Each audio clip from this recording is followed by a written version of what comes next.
राजधानी दिल्ली में नई सरकार के गठन के साथ ही और राज्य को नए मुख्यमंत्री मिलने के साथ ही काम की जो कवायद है वो पुरजोर तरीके से शुरू हो चुकी है। दिल्ली में जैसे ही बीजेपी की सरकार सत्ता पे काबिज हुई, उन्होंने मुख्य सचिव को कहकर तमाम अधिकारियों को और तमाम विभागों को ये संदेश दे दिया है कि वो 100 दिन का एजेंडा तैयार करें, ताकि जो लोगों के लिए नीति निर्माण का कार्य किया गया है वो जन जन तक नीतियां पहुंच सकें। सरकार में आते ही पहले ही दिन सबसे पहले मुख्यमंत्री ने कैबिनेट बुला के आयुष्मान भारत योजना को दिल्ली में लागू करने का फैसला लागू कर दिया है। उसके अलावा जो सड़क मरम्मत का काम है या जल भराव का काम है, इन चीज़ों को डिस्कस करने के लिए आज एक बड़ी बैठक बुलाई गई है, जो जल विभाग के साथ की जाएगी, जल बोर्ड के साथ की जाएगी और साथ साथ पीडब्ल्यूडी के अफसरों को भी आज तलब किया गया है।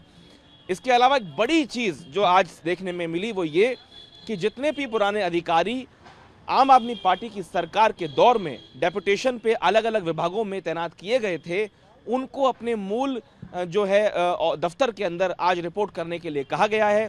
साथ साथ जो पहले पीए पीएस बनाए गए सरकारी तौर पे, उनकी जो काम है उस पूरे कार्य को रद्द करके उनको अपने मूल विभागों में लौटने के लिए कहा गया है। तो कुल मिला के पूरी तरीके से जो सरकार है दिल्ली बीजेपी की, वो एक्शन में इस वक्त नज़र आ रही है। सरकार का जो 16 पॉइंट एजेंडा था, जिसने कैबिनेट में डिस्कस भी किया गया, जिसके तहत एक पूरा चित्र तैयार किया गया था चुनाव से पहले, जिसे मैनिफेस्टो कहा गया था। उस मैनिफेस्टो में सबसे ज़रूरी काम था कि वो महिलाओं को जो एक छोटा अमाउंट, करीब 2500 रुपये का अमाउंट मिलना है, उसके ऊपर भी आने वाले दिनों में फैसले होंगे। लेकिन सबसे पहले आयुष्मान भारत को लेकर फैसला किया गया है। यमुना की सफाई शुरू हो चुकी है और इन चीज़ों के ज़रिए सरकार ये दिखाने की कोशिश भी कर रही है कि वो पुरजोर तरीके से एक्शन में आती हुई दिख रही है। तो कुल मिला के यमुना की सफाई एक बहुत बड़ा मुद्दा था। दिल्ली में पॉल्यूशन का एक बहुत बड़ा मुद्दा है, जो बड़ी चुनौतियों के तौर पे बीजेपी के सामने है। इन्हीं मुद्दों के ऊपर चुनाव लड़ा गया और आखिरकार जब बीजेपी सत्ता पे काबिज हुई है तो बीजेपी के सामने ये बड़ी चुनौतियां हैं।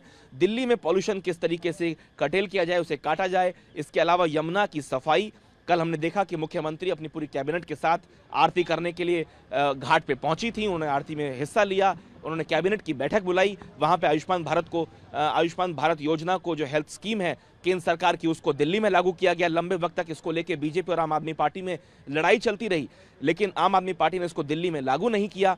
बीजेपी ने यह वादा किया था कि आयुष्मान भारत योजना को लागू किया जाएगा अगर बीजेपी सत्ता पे काबिज होती है, और ऐसे में बीजेपी ने सबसे पहला फैसला वही किया कि यमुना की सफाई का कार्य शुरू किया गया और आयुष्मान भारत को लागू किया गया। इसके अलावा सड़कों की जो दिल्ली की मरम्मत है, वो अब उसके काम को करने के लिए पीडब्ल्यूडी को आज बुलाया गया है। साथ साथ पॉल्यूशन को लेके भी एक बड़ी बैठक होगी। यमुना को साफ करने के लिए और दिल्ली में घरों तक साफ पानी पहुंचाने के लिए जल बोर्ड की एक बैठक बुलाई गई है। लगातार जो कैबिनेट के मंत्री हैं वो सचिवालय आकर अपना पदभार संभाल रहे हैं, और अब जब दिल्ली बीजेपी की सरकार ने कार्य शुरू किया है, ऐसे में जितने वायदे जो उन्होंने अपने मैनिफेस्टो में किए थे वो उनको पूरे करने होंगे। लगातार अपोजिशन के तौर पे आम आदमी पार्टी बीजेपी को घेर रही है। बीजेपी के ऊपर आरोप लगाए गए कि काफ़ी लंबा वक्त उन्होंने लिया मुख्यमंत्री चुनने के लिए, कैबिनेट बनाने के लिए।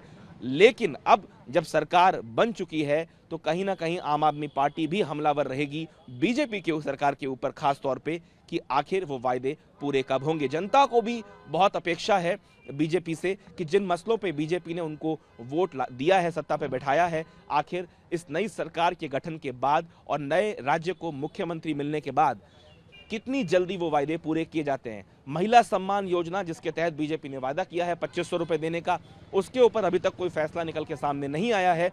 लेकिन आयुष्मान भारत योजना जो है उसको लागू किया गया है। इसके साथ साथ यमुना की सफाई का कार्य शुरू किया गया है। ये कुछ ऐसे बड़े काम हैं जो बीजेपी ने सत्ता में काबिज होने के साथ साथ शुरू कर दिए हैं। अशोक के साथ शिवांग माथुर, TV9 भारतवर्ष, दिल्ली।